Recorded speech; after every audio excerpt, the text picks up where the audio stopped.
Welcome back to episode 327 of the Bad Taste Video Podcast. I'm Mike. I'm here with Grizz, and we're here with a very special guest, Mr. Brian Paulin. Everybody knows who he is. You've definitely seen a couple of his movies, but first, let's hit that intro.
Yes, that is Fetus. And yes, we have the man himself, Brian Paulin. What's up, Brian?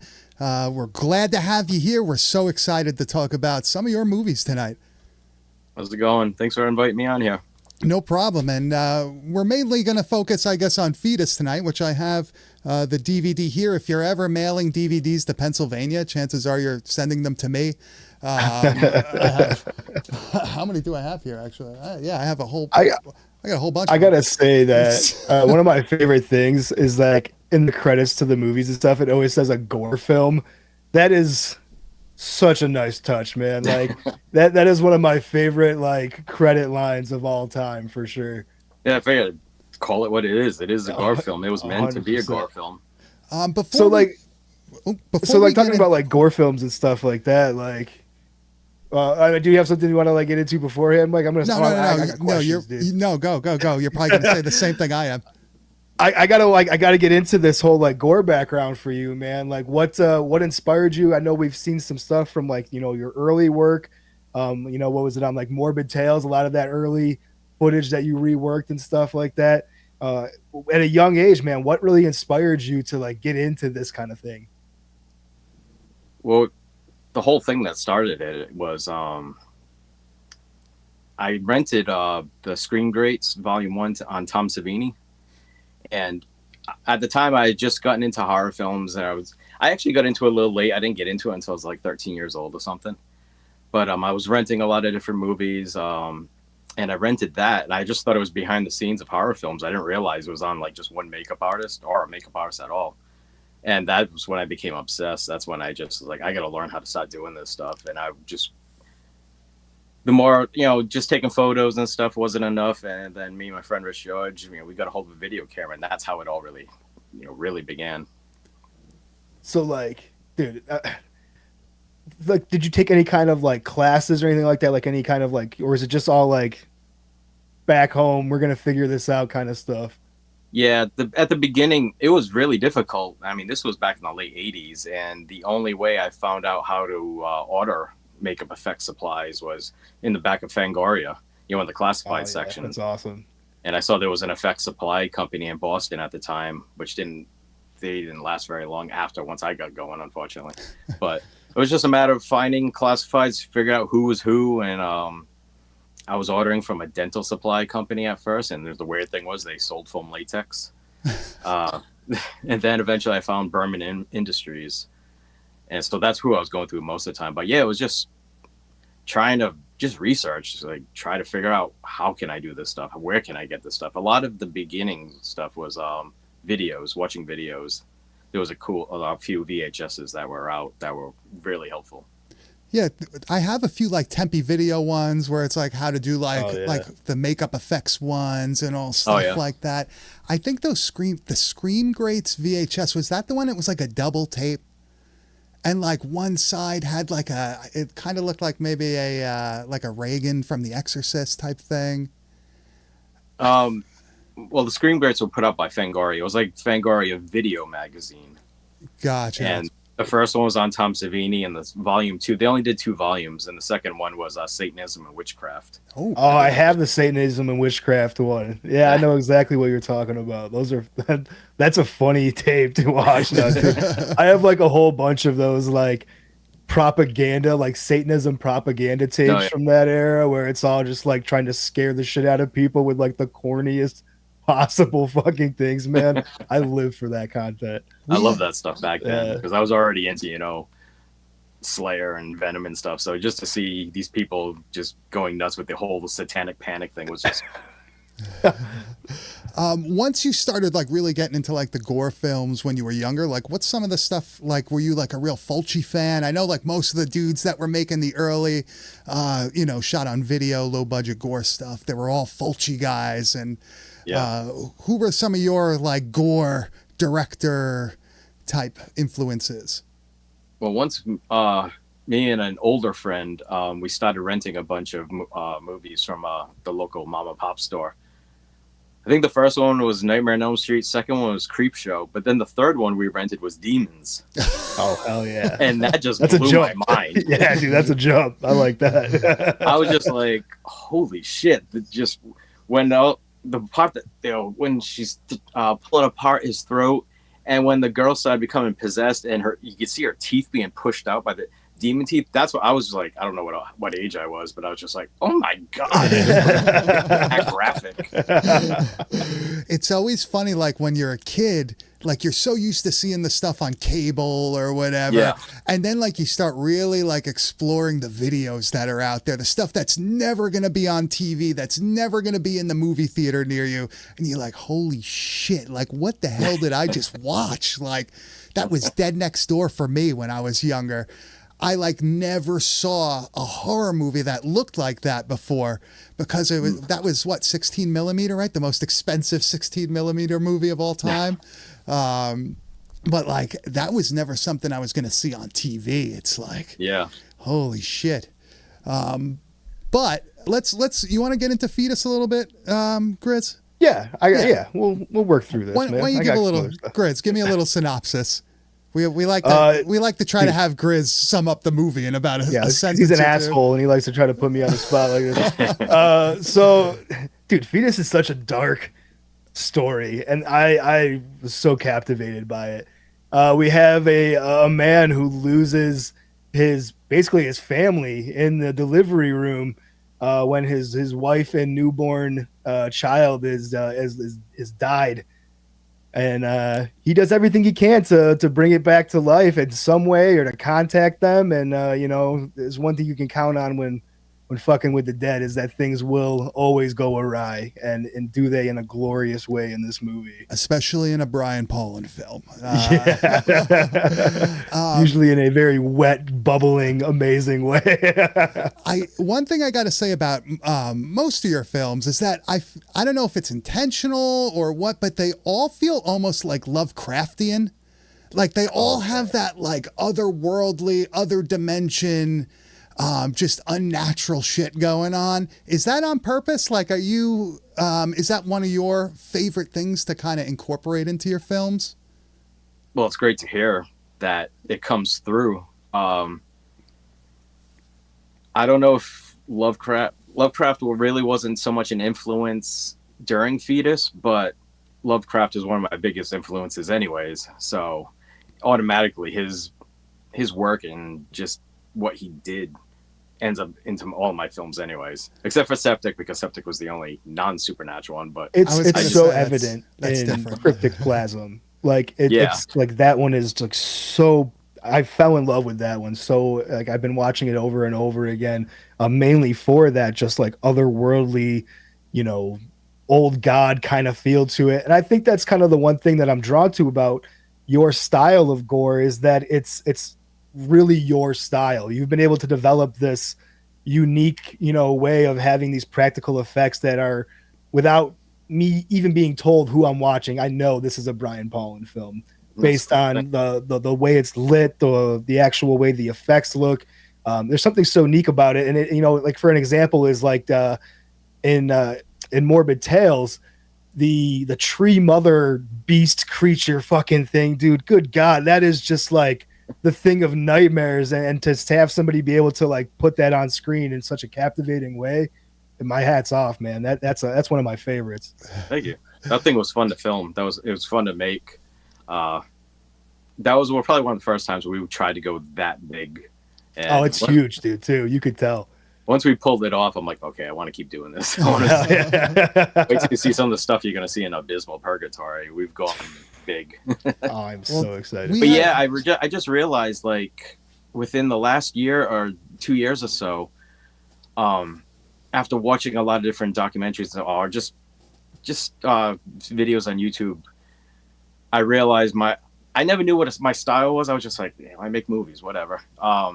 But now I realize, I make cosmic horror. Yeah, cosmic horror is my favorite style of horror films. Yeah, I mean, I even see it in Septic when you have like the infant machine, like as I believe that's what you called it, right? Like the device he makes to summon his wife back and everything. Like to me, well, that's the end of Fetus. Fetus. Sorry, Fetus. Septic is. Grizz, have you ever seen Septic? I haven't seen this one yet. No, Septic. That's you should. Our meanest one. Yeah. Oh, really? Yeah. Okay, it's on the list immediately for sure. I think it's way different than all these others. Like, I think you would really like that. But the infant machine at the end of Fetus, like to me, that seems like a very like Lovecraftian type thing. Like, using like an organic material mixed with a Marshall Valve State 100 to like, dude, I noticed that right away. I was like, I see that. As musicians, we immediately fucking saw that at him. But that like reminds me of something that you would see in like a From Beyond or, something where they're using, humans to channel another dimension and all. Man, like that shit is so cool to me. And I feel like you pull it off so well. And I know people say that like there's a lack of cosmic horror out there. And I think they're missing like, man, how many of these movies, like a ton of them, you could just consider cosmic horror. Like, hats off to you, man. Like, you're really doing something that I feel like I can't really name. And it maybe like the only other person is what's his name's son, the guy that made Cobra, that Panos Cosmatos, right? Is that his name? The guy that did Mandy and like Beyond the Black Rainbow and all that. Like, I feel like that's like the only shit that I'm seeing that's kind of. Yeah, but he even relies heavily on CGI and a lot of stuff. Oh, it's not like it's not like his stuff. Like that's my thing is that I appreciate your dedication to making practical effects look mind-blowing, on screen. There's like, someone can get their neck cut, or like somebody can get their head ripped off in the most gnarliest fucking way possible ever, and that's the decision you make is to find like the gnarliest possible way, and I think a great example is, I think we have the clip here in Fetus with the crowbar, and you're just jacking that dude's fucking head off with it. I was so stoked on this the first time I saw it. Also with the box knife. Yeah, oh, great. God, man. Yeah, this is awesome. I've never seen this before in another movie, so very original. Oh, that like it makes your skin crawl that when it first goes in like that. I've herniated 2 discs before, and this just gives me the chills. Like seeing that. So gnarly. I love it. There's something about the way he made his head slide forward. I was really it looked like his head just like slipped right off his body. And you've used him in a few different things. Is that like a friend of yours or? Yeah, I actually met him through the old Fangoria message board. Oh, and, cool! Wow. Yeah, it was like, oh, he was in Massachusetts as well. So I was like, oh, come on down. I think Fetus was the first time when he came to work on Fetus. I think that was the first time we actually met face to face, and yeah, we got along great. And he loved doing the gore and all that. So he's in that. He's in Septic. He's in Blood Pigs. He's one of the lead characters in Blood Pigs. Yeah, I remember him from Blood Pigs. That's the one I first recognized him from when I saw him in this one. You have a lot of reoccurring cast. Like a lot of the same actors will come back. I love it. Like that's like something in the Polonia Brothers movies. Like you always see like, yeah, I love that. like there's Tom McBride and all that stuff. Yeah. What's his name? Is that his name? What the hell? John McBride. John McBride. Yeah. Shit. So yeah, like I mean, speaking, it's basically just our friends. So, once we find people who are really dedicated and really love doing this, we're just a group of horror fans doing it because we all love it and we just get along so well. I'd rather work with friends than like actual film crew or anything like that. So like, on that topic, you seem to be putting yourself in like some pretty precarious situations more often than not in your movies. Do you have like an obsession with torturing yourself or like, it's fun. Yeah, it has to be. I can only imagine. But like the decision to like, not only direct and write and everything, but also, be an actor in a lot of your films. Does that just come out of necessity or is that something that you actually really enjoy doing as well? It was mostly as a necessity. And at the beginning, it was just Rich George and I running around the woods doing stuff. When we were doing the short films, there weren't that many people. We hadn't gotten many people involved yet. And so it was a matter of just, we knew we could be there to try out these things and stuff. But then as it went on, I enjoyed it. And it gives you an opportunity to do stuff you'd never get to do in the real world. Like drive a car through the side of the house, like in I Don't Sleep. Like. The one I always think of when it comes to that subject is actually at Dawn They Sleep as well. I got to stand on the trunk of a car shooting guns, and Rich, I leapt off the car 1 second before Rich George slammed into it with another car. I'm like, when do you get to do stuff like that? It's epic. At Dawn They Sleep, man. That holds like a really special place in me and Mike's heart because that's where we originally found you. And you kind of spoke to us in that movie because we're huge Darkness fans. Leif Jonker's Darkness is pretty much our favorite fucking movie of all time. And it felt so much a kinship to that movie because we had another opportunity to have somebody put metal and horror together in like the perfect marriage, which is so missed. I don't understand how people have not like made this conclusion yet that like heavy metal music and horror marries so perfectly together if done well. And At Dawn They Sleep is a perfect example of that. The music in that movie fucking amps me up every time, man. That's cool. It's cool to hear. I was so happy that I was there. I contacted 2 different record companies and they contacted the bands and everyone said, yeah, go for it. So I was like, holy shit, I actually have the permission to use this music. Wow. That's even better. Yeah. I couldn't believe I had Arcanum. I mean, that was just amazing. And this was a movie that we randomly found too, because we're both VHS collectors. And this was a tape that I actually found on Amazon, brand new. And it was like some random like seller on there. And I bought it because I was like, oh, Video Outlaw. Yeah, like it's got to be good. It's a Video Outlaw. Yeah. And I watched it and I was like, holy shit. Like, what did I just like? I showed it to him and all of a sudden, like, that was it. We're like, yo, At Dawn They Sleep. Like, yeah. And then, the rest is history. We started looking at all your other stuff and you have quite the filmography. You could go through all those films and each one is just has something else that like outdoes another or improves upon something else. Just crazy. But we always try to make sure you have to outdo the last one. You try to find a way to just like, all right, how do we top ourselves now?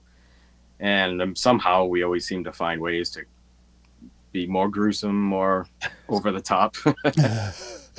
I think with Fetus, the thing that draws me to this one in particular is just like the true, just like horrible feeling the movie gives you about the subject matter. I love a feel bad movie. I love a movie that gives you content that makes you fucking uncomfortable, that most people won't touch. And that this is exactly that. Like, losing a wife and child in the delivery room and then the psychosis that follows that for this guy. It is such a fucking harrowing and just like mean-spirited tale. And man, I am in for every minute of it because of that though. Like I like that you make movies about subject matter that's, you know, would be considered taboo for other filmmakers and stuff like that. That's great to hear. I mean, obviously I like telling stories. Even though we make gore films, I want to tell a story at the same time, because if you just do gore, then it's going to just be like an effects reel and get boring after a while. Mm-hmm.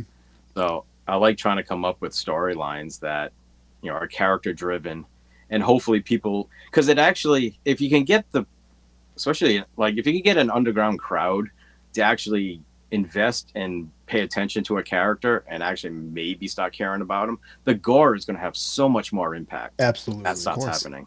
Yeah, for sure.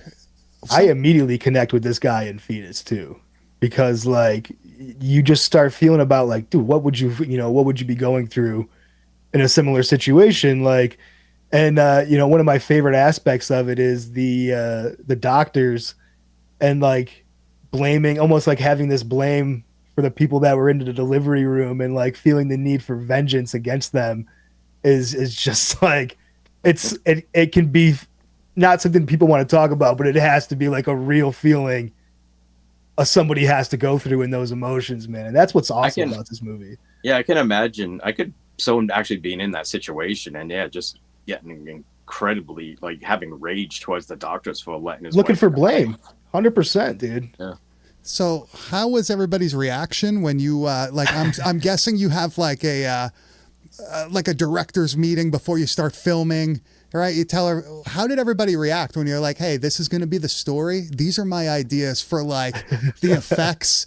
Like there's a few things that we can't really show here are like insane. Like how did is everybody just used to it now? Like, is that just commonplace or? Well, no, sometimes Fetus started off very small. It was originally only going to be a short film, and that's why I'm playing the lead character. If it was my intention to make it be the next full-length movie, I probably would have gotten someone else to play the lead. But, like as an example, Septic was very hard to cast to get the lead girl for it, because when she actually goes septic and she pulls her vagina apart and stuff, I couldn't find someone to play it. Finally, Morgan agreed. I'm like, oh, thank you. All right, cool.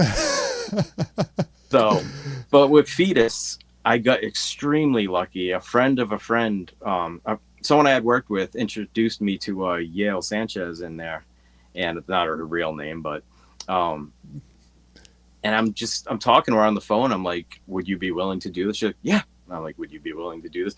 I get a little nervous at first as I'm like, so I've got this idea. Would you be willing to? And she's like, oh, fuck yeah, that's awesome. Let's go for it. I'm like, oh, awesome. Okay, now we're in. Yeah, this is going to be a lot easier to explain the rest of this now. She was incredible. She was just up for everything. She just loved the idea of what the completed film might be like. So she was all on board for everything. See, that's awesome. Like some people are just with it. They're just into it. Yeah. That's cool. And a lot of people just want the opportunity to, participate in a movie like this.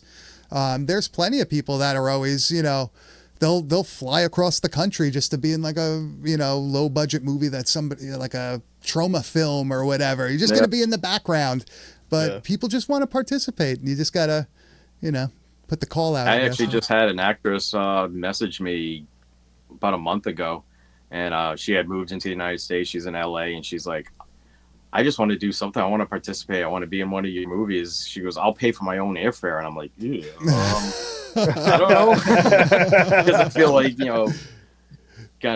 I can't afford to fly her over. We don't have a budget or anything, but then it's like, oh, well, that's cool, but I don't know. I feel like I take advantage of you. I don't know. No, it's a tough situation, but at the same time, like, it's cool to have somebody want to be a part of it. Yeah. Like, especially like if she's reaching out to you, she's had to have seen some of the work, and then like she understands what she's getting into, which is, like you just said, can be one of the harder things for some of the content matter that you get into. And with that content matter, I love how it's like whatever you think is going to happen in a situation with your movies, it's usually that times 10 to 100.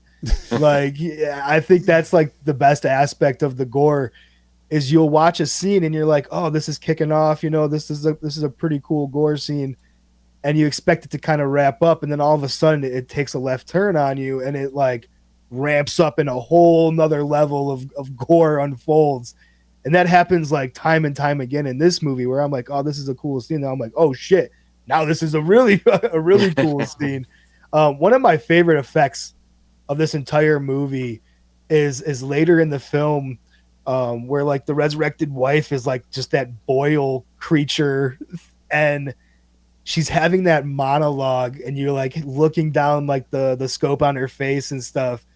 That effect, I think I pulled a clip of like her talking into the camera there, because the way this looks is so fucking fun, man. Cool. This is awesome.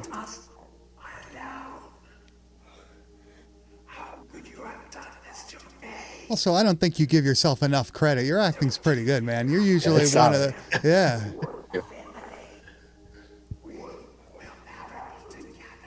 Also, when this like in this scene like time period where he like makes out with like the eyeball thing, like dude, that's like one of I was gonna bring that up. It's one of the grossest things, dude. I'll see some reviews where he just all of a sudden randomly just licks her eyeball. That's a mistake that I made, because that was me screwing up, not telling the story right. Well, I should have said some dialogue, but sometimes I feel like I didn't want to spoon feed everything to everybody, but that one I should have. It was because she had no eyelids and her eyes were drying out. So I was licking her eyeballs to keep her eyes moist. And I screwed up. I should have said something. Yeah. All I said was, "Oh, your eyes," but I didn't explain it, unfortunately. Knowing that now, that scene is 10 times better, because like there's like not just like this weird gross part happening. It's like, oh, there's like he's so still in love with this woman that like he's doing the gnarliest fucking thing possible. He's trying to take care of her. Yeah, that's so good, man. Now, was that a puppet, or was that somebody with a mask, like a prosthetic type mask on? It was a full puppet. Wow. It was built on this really hard anatomy skeleton I had bought from a supply place, and some of it was done with wires. I found a way. I'm actually puppeting her mouth the entire time. I found just the right way to cradle her and be able to hide my hand in there. That's so cool. To make her talk. Oh, so not only are you doing like gore effects, you're making puppets and stuff too. Yeah, like, ventriloquist all of a sudden. Damn, man. Damn. So like in our chat here, we kind of got into this a little earlier though, but Brendan Simmons was asking about your actual like full background, and so you didn't have any like formal training. You've just been like doing it on your own this whole time and getting better and learning from different things. At first, my main thing was watching videos put out, professional videos and stuff. But I did take the Dick Smith course. Oh, okay, cool. Dick Smith course. The only thing about that one was that one you did at home. He sent you the stuff, the course, and the whole. So that's a sink or swim situation. Then you got to learn on your own still. Yeah, unfortunately, that was the only problem with that is you're not in a classroom setting, so it was easy not to get distracted and not be working on stuff. Yeah. And I'll admit the filmmaking actually took over the effects for a while. Yeah. It was, I think after Bone Sickness, that's when I was like, all right, I got fully back into doing the, putting more time into the makeup effects and everything, because I was just enjoying the storytelling part.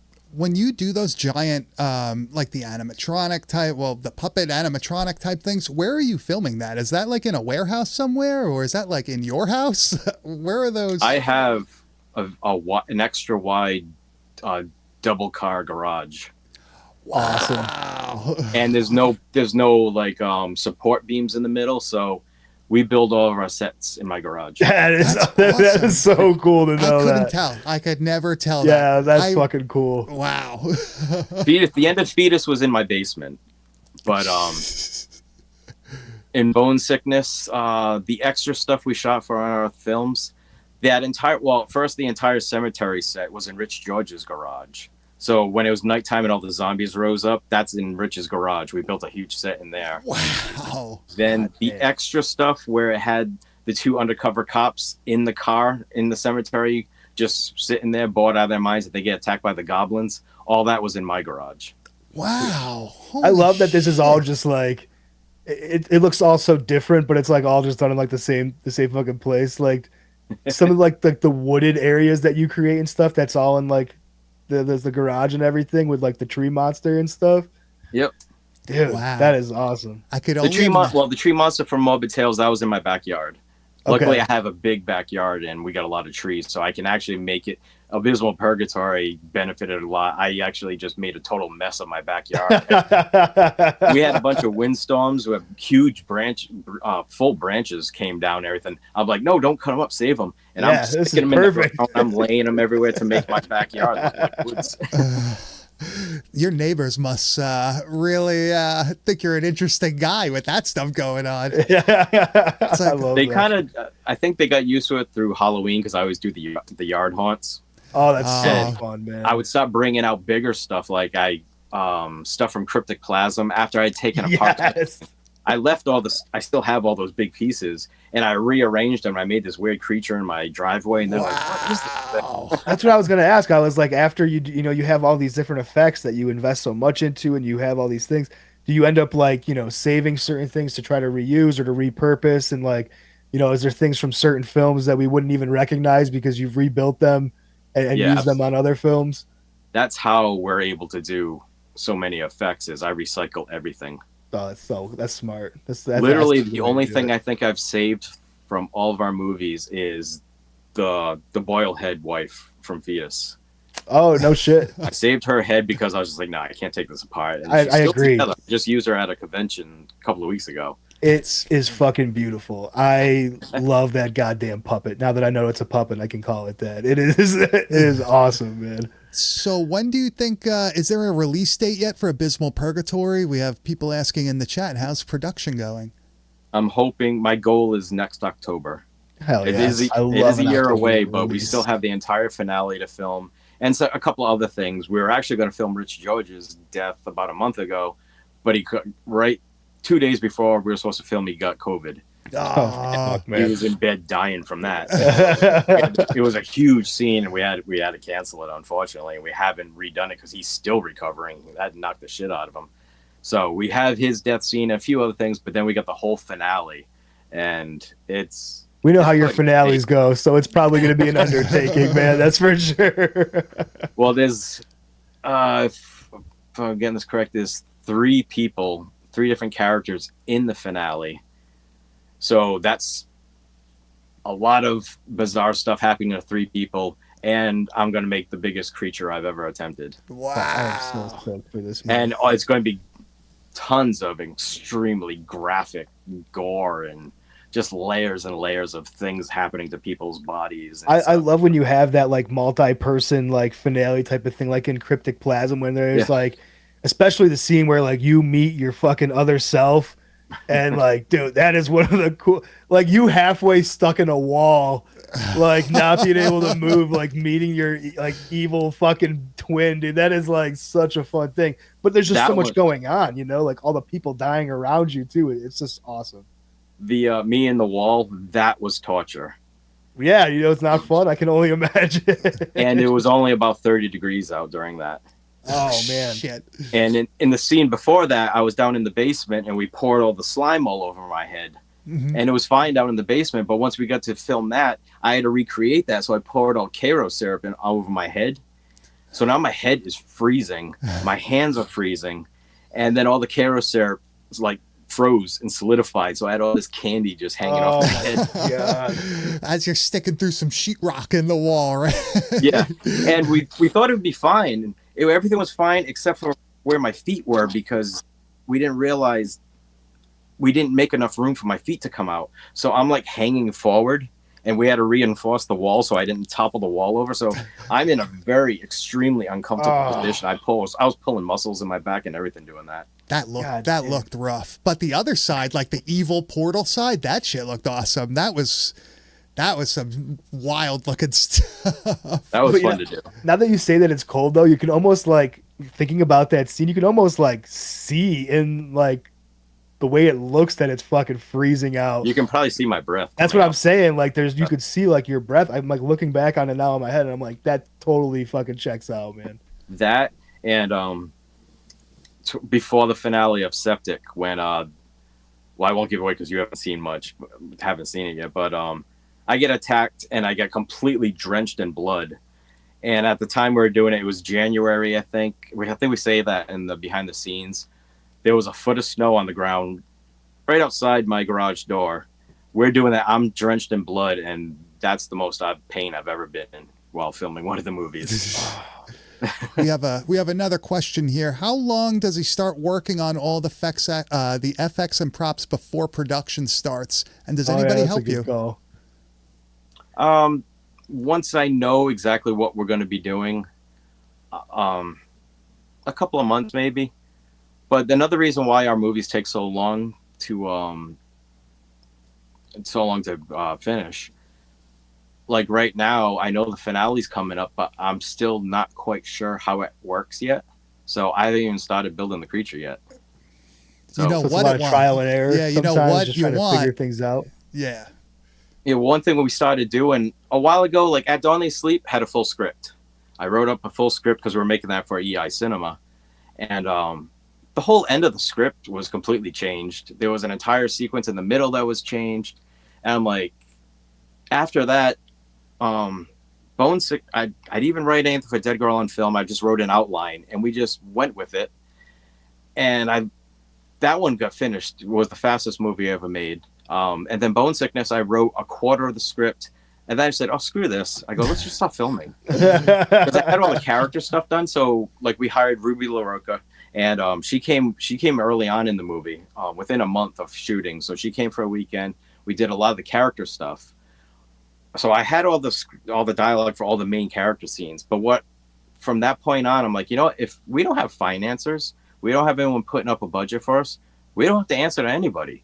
So why am I I don't have to spend months writing this blueprint, a 90-page blueprint. I'm like, we started letting our movies. Fetus was the first one that it really happened on. Is now I just say our movies evolve naturally. We come up with the outline. We know exactly what we're doing. We'll start on the character stuff, but I write the story as we film. Now. That's cool. I like that it's organic. It's Yeah, and it turns out, if there was a script for Fetus, it wouldn't have been nearly as outrageous. Oh, because I'm sure, as we're filming, more ideas come up, and we'll be doing something, and someone will be like, "Oh, yeah, that's awesome. Let's do that." And you come up with an idea on set, and then it snowballs. Yeah. And if we were just following a script, that never would have happened. Yeah, you're making a movie like a band would write an album or write a song, where you're not going to just start with the first riffs you find. You're going to play them, and then you're going to say, "Oh, well, actually, would probably sound cooler if we did this," and it evolves into something more. That's a great call. That's an awesome way to go about things. I feel like it just a lot of movies, I guess, at least my opinion. I've never made a film. But I feel like people will write a script out and then they're just so hell-bent on it's the script. This is how it's supposed to be. Yeah. And then you could tell the movie's like super stiff. Like certain things don't make sense because you didn't edit it correctly or whatever.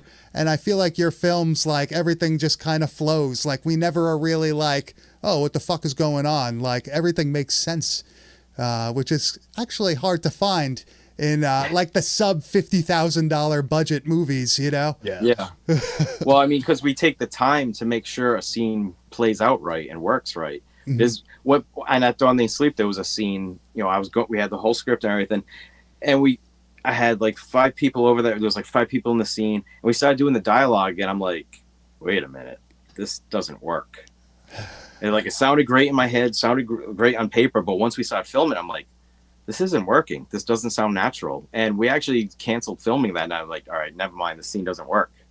And that's one of the first times I noticed that. I'm like, all right, sometimes whatever sounds great on paper is not going to work sometimes on set. It's good to have that, you know, wherewithal to be like, let's pull the plug on this one, because you like Mike just said, you see so many of like movies at this budget that don't have that like restraint. And it's just like, this is what we filmed. This is what we got. You know, we got to make the most of it.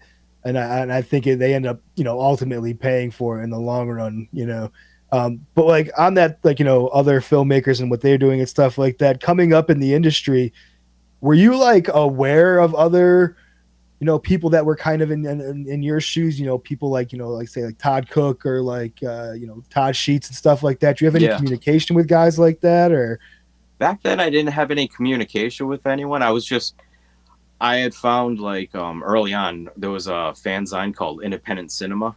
oh yeah, Just like a black and white, like a much lower budget of like Deep Red magazine. And then I found Film Threat Video Guide, and then that's when I realized, oh my God, there's a whole scene. yeah. It's like there are other people doing this. And when I started reading like the reviews and stuff, it was inspiring, because I was like, I didn't realize there was all these no budget things going on. And then they released Leaf Jonker's Darkness, and I bought it. That blew me away. I was just like, oh my God, this is awesome. And to see, it was people just like us. It was like, he was, him and his friends and stuff, just like me and Rich. And I'm like, they're doing the same thing we're doing, except, he was lucky he was able to use film. But I'm like, it just amped me up so much more and everything. I love that that's like an inspiration for you too. I mean, obviously, like I said, like that's our favorite fucking movie of all time. It really hit home with us in that way too, where it just feels like a movie made by guys like us, like just dudes that just like are tapped into horror, tapped into like, metal culture and stuff like that. And we're just able to marry them so well that, dude, to this day, I can watch fucking Darkness over and over. I watched it the day it came in. I'm like, oh yes, that's what I'm doing all night. So I watched it that night. I went, Rich and I worked at the same place at the time. Luckily, that's how a lot of our stuff came about. But I was like, you have to watch this movie. We got to watch this movie together. And he watched it. He's like, oh my God, that was awesome. Dude, that opening headshot in that gas station sets the scene for that movie so well. I'm just like, this is it. Buckle the fuck up, man. I love it. I can't even remember the first time I watched that movie, but I remember like seeing it and thinking like, I've never seen a vampire movie like this before. And like Grizz said before, like I got the same feeling from yours too. Like it was like almost like a low budget action film more than a horror film. And like that shit was fucking awesome. That helped us out a lot, because Rich and I were huge action fans, and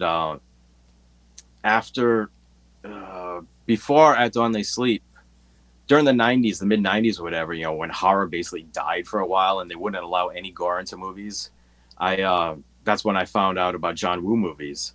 And I rented The Killer, and I was just like, holy shit. I couldn't believe how over the top it was and how violent it was. And just seeing someone unloading two guns, entire clips into one body, I was just like, this is awesome. So At Dawn They Sleep, all the action stuff came from my obsession with John Woo movies. That's cool. Trying to see it was very difficult, because it was like, how is his action so far superior to like American action films? And then I just started I was studying the scenes, and I'm like, okay, I'm watching all the debris coming from the sides, and just everything's exploding. Chaos. Bullets are just shredding floors, and I'm like, that's what it is. It's like not just the people getting shot, the entire environment is getting blasted. And I'm like, this is incredible. So that had a huge influence. That's why there was a lot of action in At Dawn They Sleep. We had somebody else ask, what was your neighbor's reaction to the car crashing scene in At Dawn They Sleep? Don't know. We were a little worried about that. I was still living at my parents' house. That's my parents' yard. Oh, no shit. So we built Rich, George, and my father helped out too. They built the whole set. I helped. I was furnishing it, but Rich, George built the whole thing. And it was just a matter of like, how loud is this going to be? And it was pretty loud when he went through. It was. But yeah, we've never had a problem, surprisingly, ever with cops or anyone calling the cops on us. The only time we ever actually had cops show up to a set was, and they didn't even bother us. It was weird. It was at Dawn They Sleep. The priest in the middle, right before the slaughter scene, and then they burned the church and all that. When we threw when Rich took the priest and threw him over the couch and he landed on the floor, we didn't. My sister was living there. She was living there when she was going to school at RISD, Rhode Island School of Design, And it was this nice, really nice house that students could rent out, really old. So that's why we asked them, like, can we film there? Didn't realize there was a silent alarm right underneath the floor for the ceiling for the other apartment. So we did like 4 takes of him flying over the couch. It was actually Rich doubling for him. So the close-up is Rich George slamming himself onto the floor. Well, that set off the silent alarm. We finished filming, and it's amazing they didn't do anything to us because we didn't realize there's an alarm going off in the house. And we're done. I'm bringing the stuff, my camera stuff, back to my car. I'm going down the steps, and I've got a box full of electronic equipment. Oh, and like also all these cops show shit. up. Yeah. And I'm like, hello? And they're like, oh, there's an alarm going off. I'm like, oh. Okay. I think we actually, I think I pulled that exact clip from Matt Dawn They Sleep because I love the music on this clip as well. Yeah, that's our canon playing during that one. So and it fits so well. That's what I was saying, dude. That's why I pulled it, because I was like, man, the music on this scene is fucking perfect.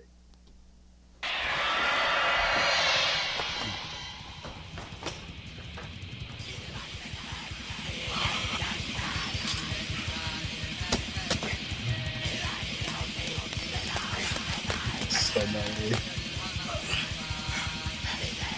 It's funny just thinking the alarm is going off right now. It took them a while to show up, too. That's awesome. So the cops ended up, they were in my sister's apartment, and they were just, the kids are okay if we just come in and check stuff.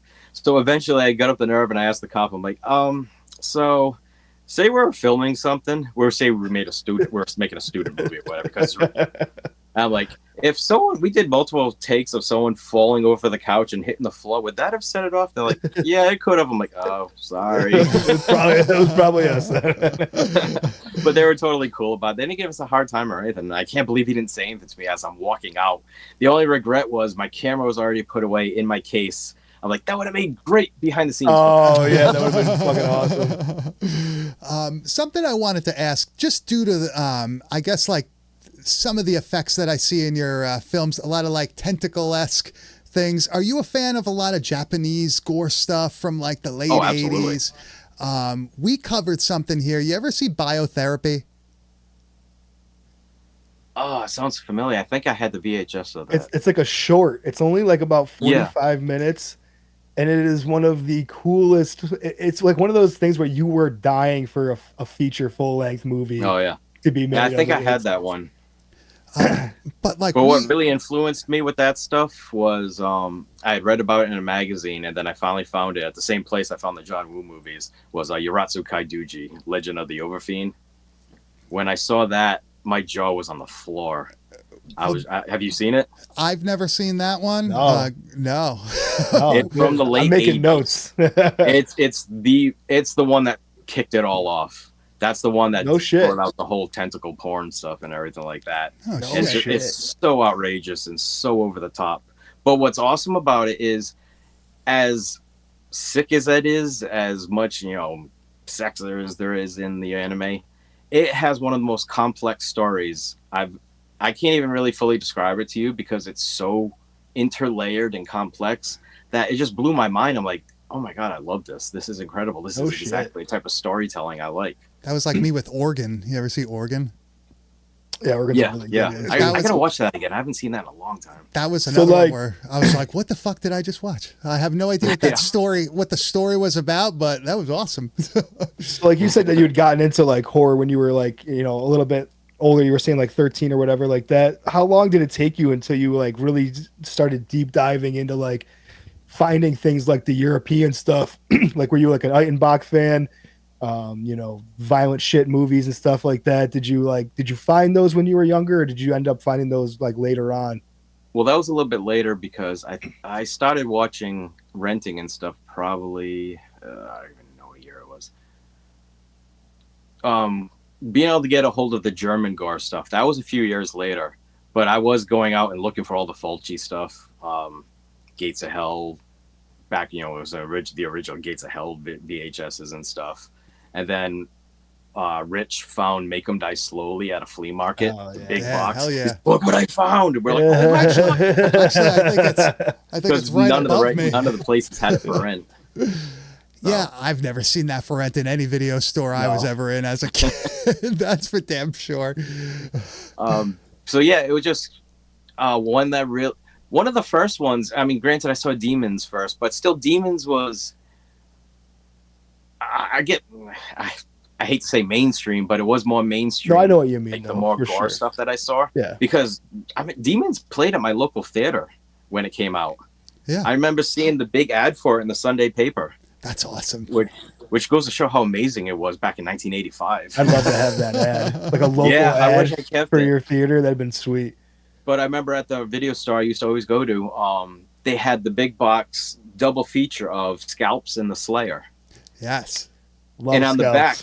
the back, both of them were publicized by like decapitation photos. So I'm like, ooh, these are gonna be like more real gore movies. Or whatever. I watched them and I loved them. I thought they were great. Were you disappointed with the gore and the Slayer though? Because Yeah, I know Grizz was. He was expecting something else there.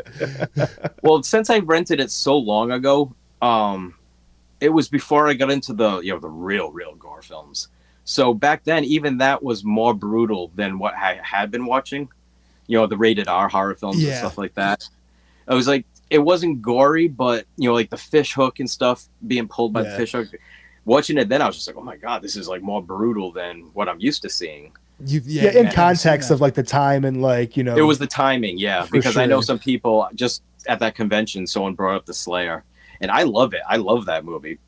Because of when I saw it. I guess when people see it now for the first time, they go into it having heard about it, and then it's like, oh, it's actually kind of slow.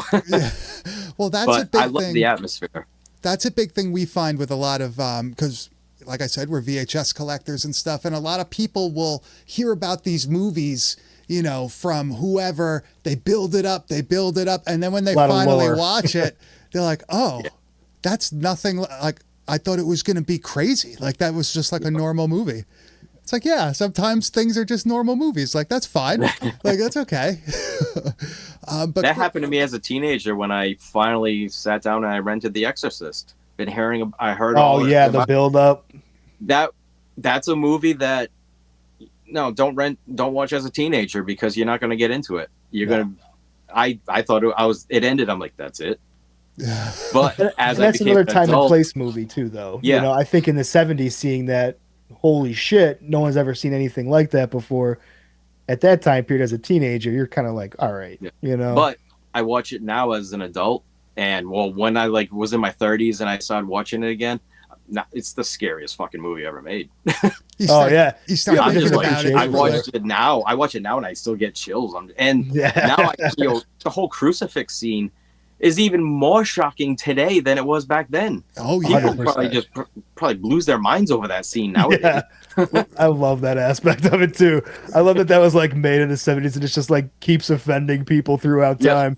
Any content that will continue to offend people is on the right track. 100%. It's funny because my mother, she won't even watch my stuff. I tell her, you don't watch this. But when she was younger, she went and saw it with her friends.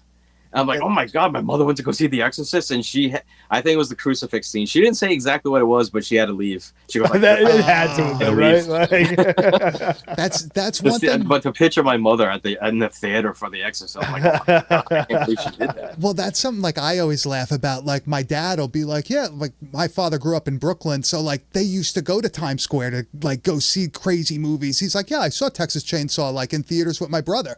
And like you don't expect like it's my dad. Like he's seeing these movies. He might have gone and seen Maniac there. Exactly, yeah. Maniac, which I wouldn't doubt it. Both my parents were into that sort of shit, so I don't know. But one of the best slashers of all time, though, right? Like Maniac fucking rules, dude. I absolutely love that movie. It's so gritty and just nasty. It's just grimy. It's like the filthiest slasher of all time, man. I love it. It's the sweatiest slasher of all time. Right? Sweaty.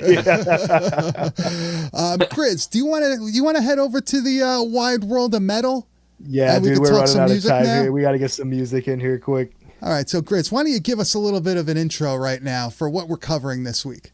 So we reached out to our man here. I said, dude, what do you want to cover? I know that you are a huge metalhead, and you did not disappoint me at all. I am a fucking huge Marduk fan. So when you told me that you wanted to do Funeral Mist, the Salvation album, I was very, very excited. I know this is like a side project from the dude from Marduk. So I never really got too into it before. So this gave me an opportunity to listen. And holy shit, dude.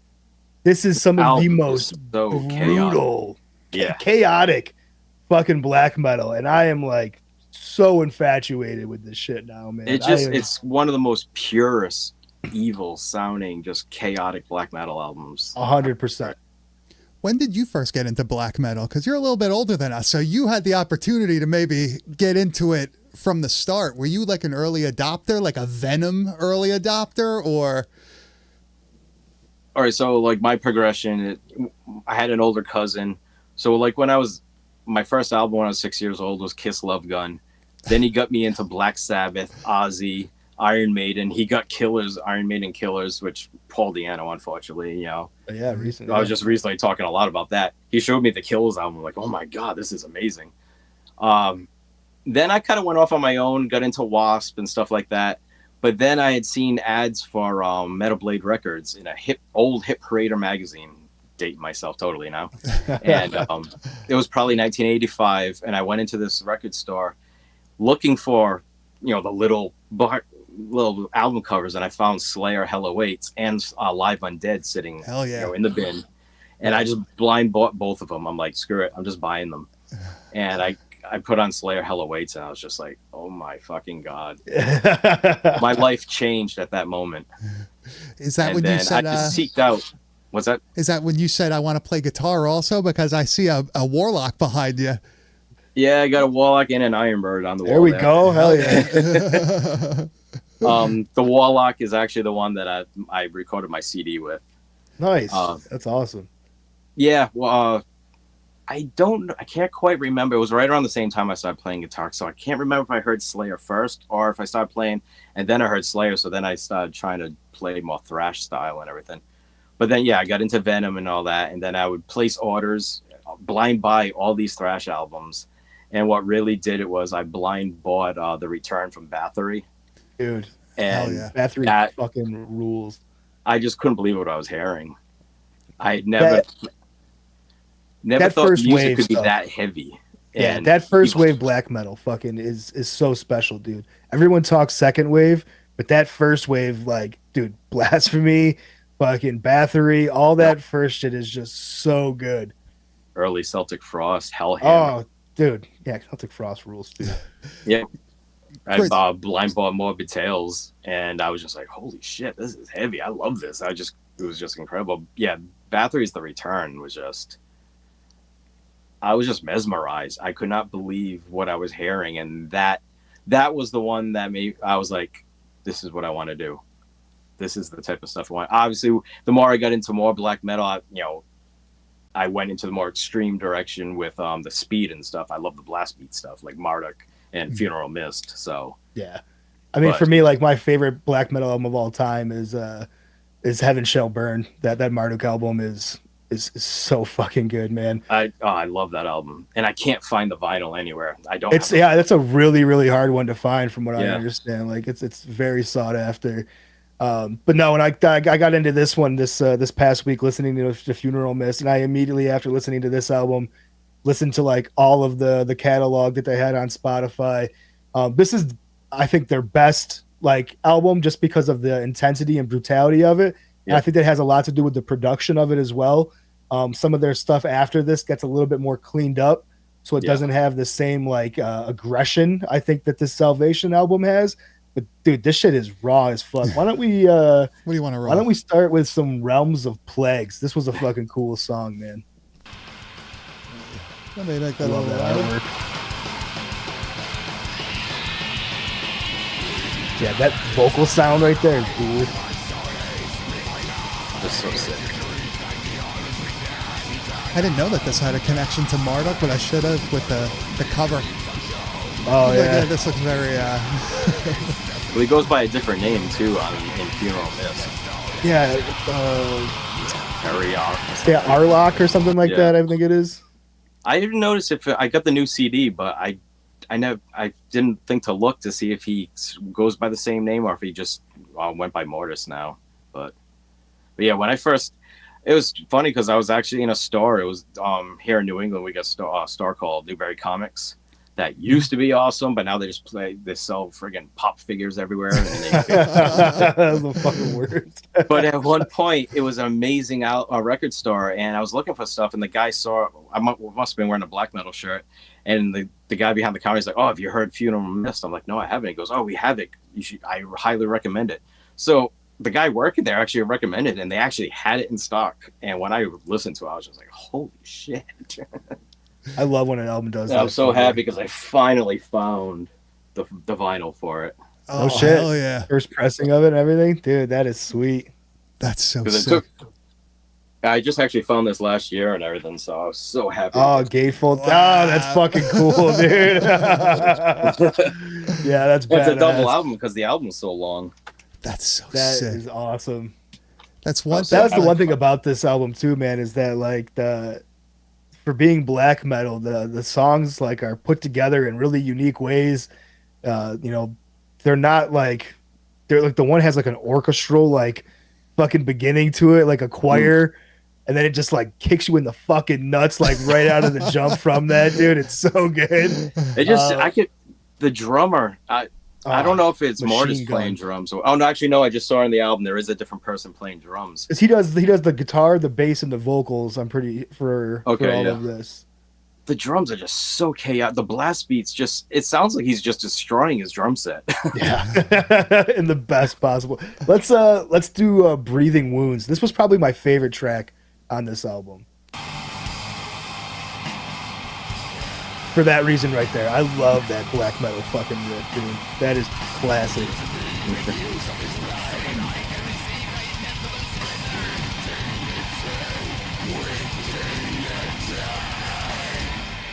Vocals rule. Yeah, the vocal production is fucking awesome on this.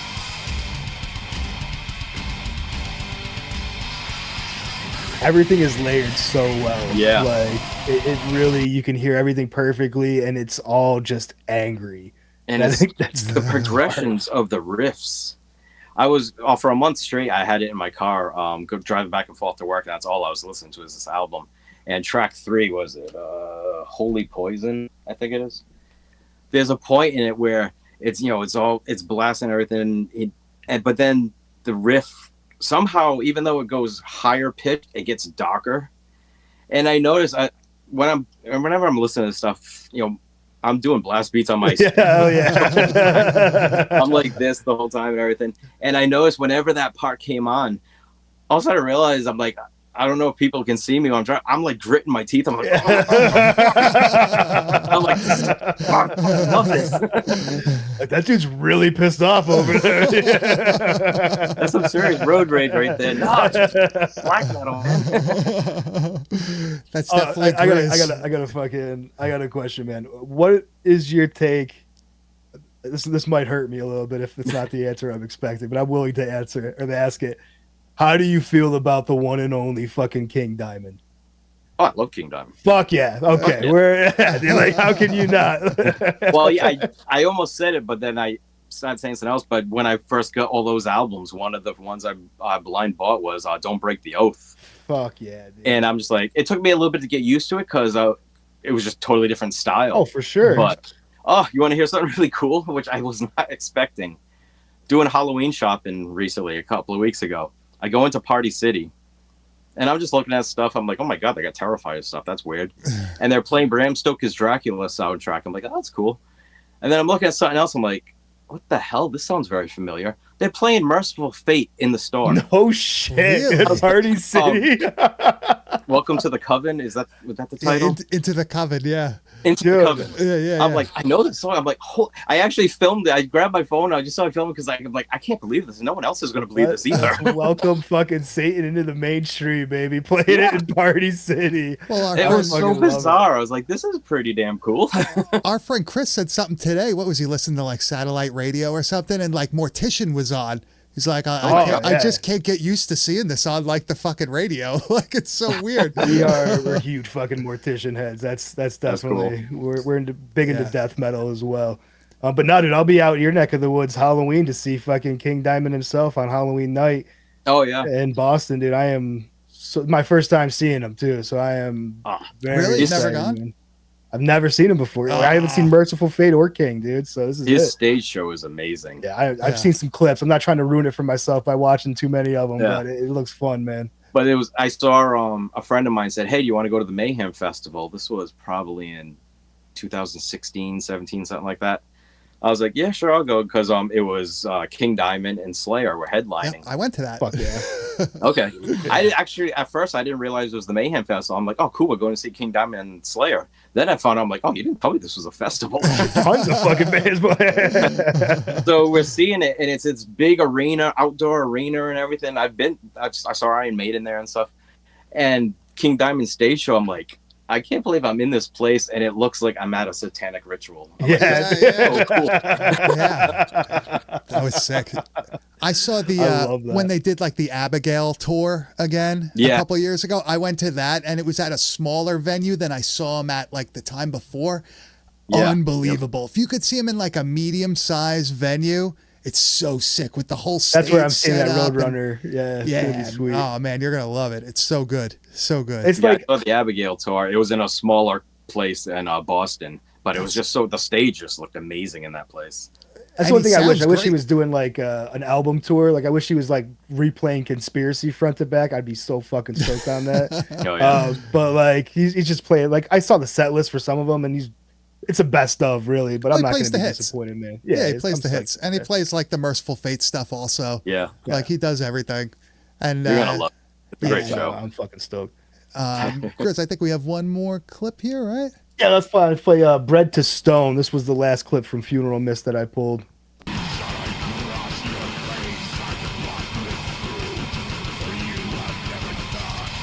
I'm obsessed with the vocals, man.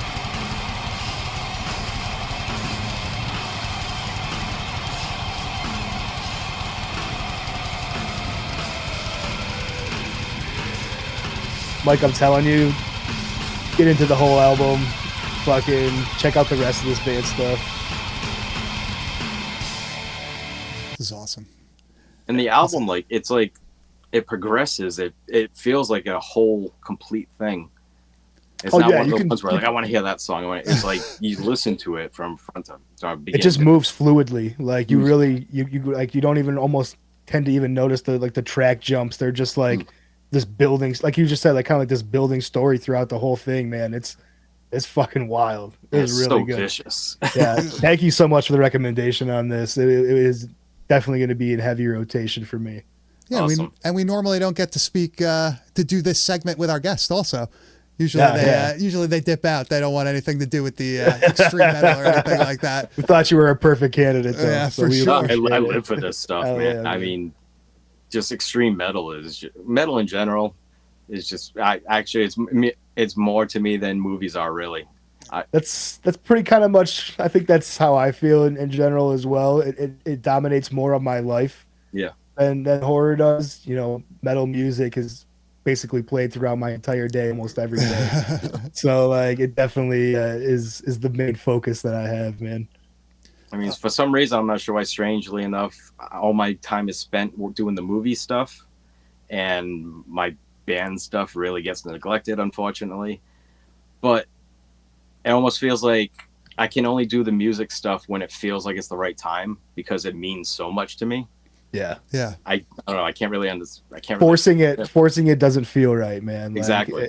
I try to force music all the time, and then I'll come in here some days when I'm just like not thinking too much about it, and I'll write the best shit that I've ever written before. And I'm like, yeah, I just gotta not force it sometimes, man. I just Yeah. gotta fucking feel it. So Yep.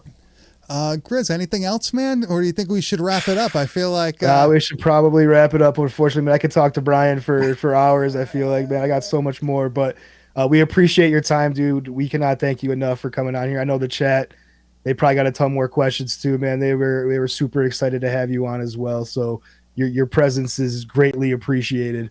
That was great to hear. Thank you.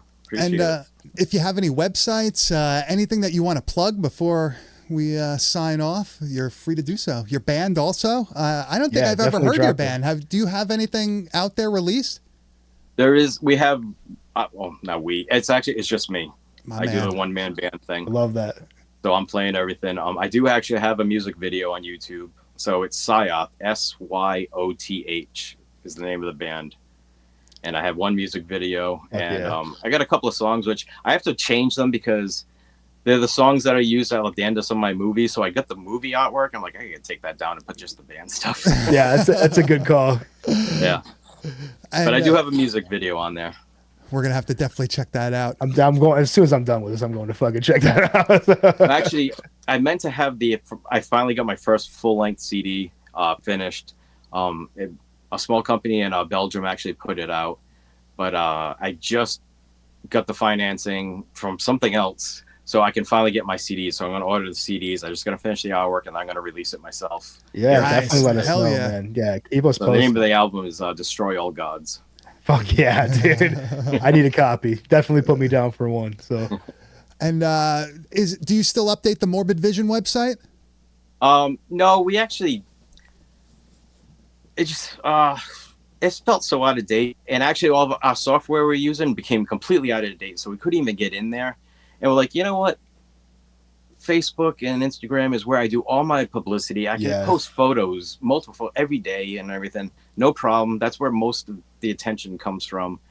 And now we sell mainly on eBay. So we have Morbid Tales, Cryptoplasm, Fetus, and Septic, the official professional press DVDs for sale on eBay under Morbid Vision Films. Definitely go on there and buy them. I did.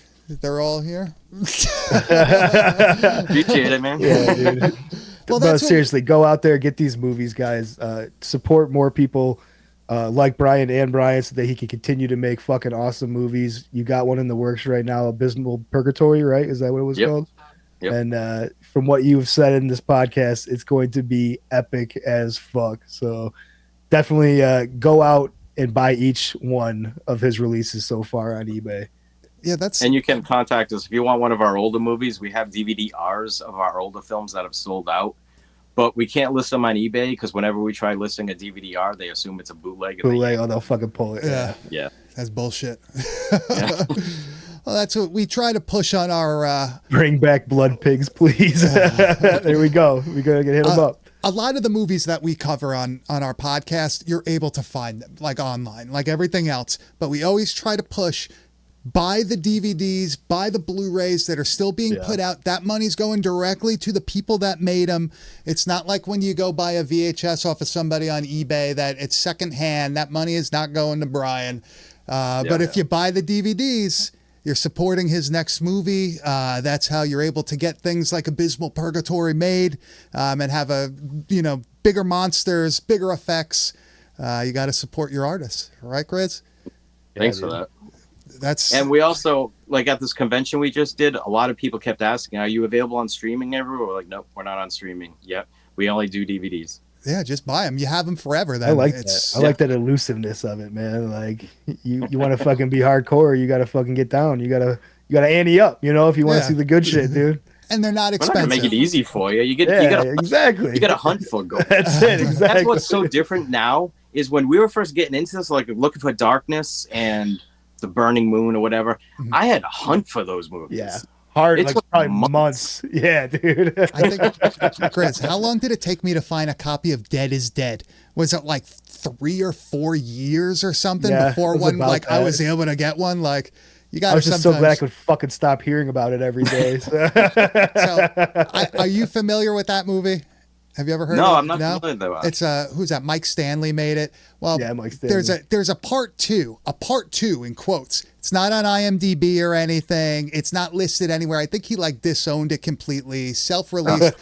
I found a copy of that people didn't even know existed before I found a copy of the first one. Of the original movie. Yeah, that was it was a Video Outlaw release too. So it was like all right, yeah.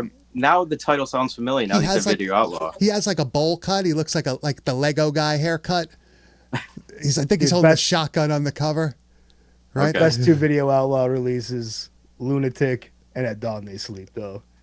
Those two, top tier. Have you seen that movie Lunatic from We're putting them on Video the spot Outlaw now. also? We're I'm just having a you know, it's a good one. I haven't seen that one. I saw a bunch of that one, but that one I didn't end up seeing. We gotta hit him with a link of that one, dude. That's fucking fun. I think, yeah, we could. Don't worry about it. Grizz, I think that's it. We want to thank Brian, of course, for coming. You've been great. We would love to have you back. We'll, obviously when Abysmal Purgatory comes out, you're going to have to do your media rounds, right? So you're going to have to make a stop here again. I'll definitely do it. Very good. Grizz, where could they find you on the internet?